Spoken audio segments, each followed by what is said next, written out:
Hi everyone, and welcome to the first video for the 7 to 10 science seminar. This week we did cells and bacteria and viruses. We talked about what makes something living.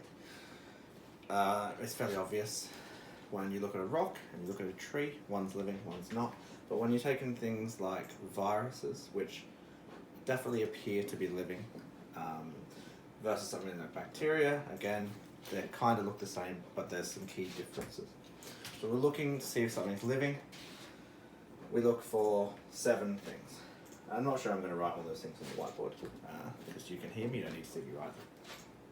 But nutrition, so they need to take in materials from their surrounding to provide energy and raw materials like proteins, carbohydrates, and fats.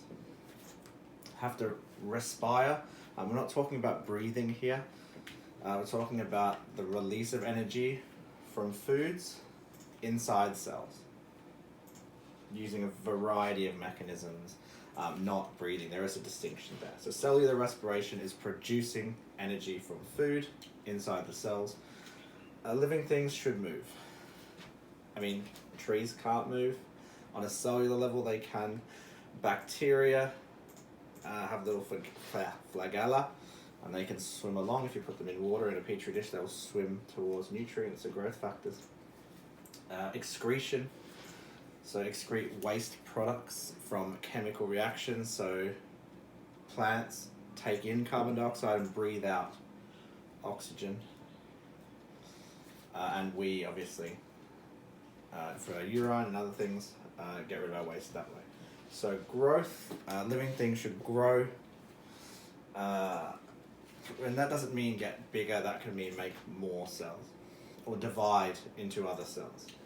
So living things should also reproduce, for obvious reasons. Living things don't just spontaneously appear.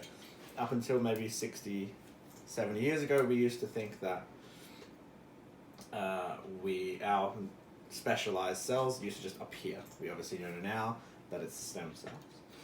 Sensitivity, so we must have sensitivity to our surroundings and we must respond to them.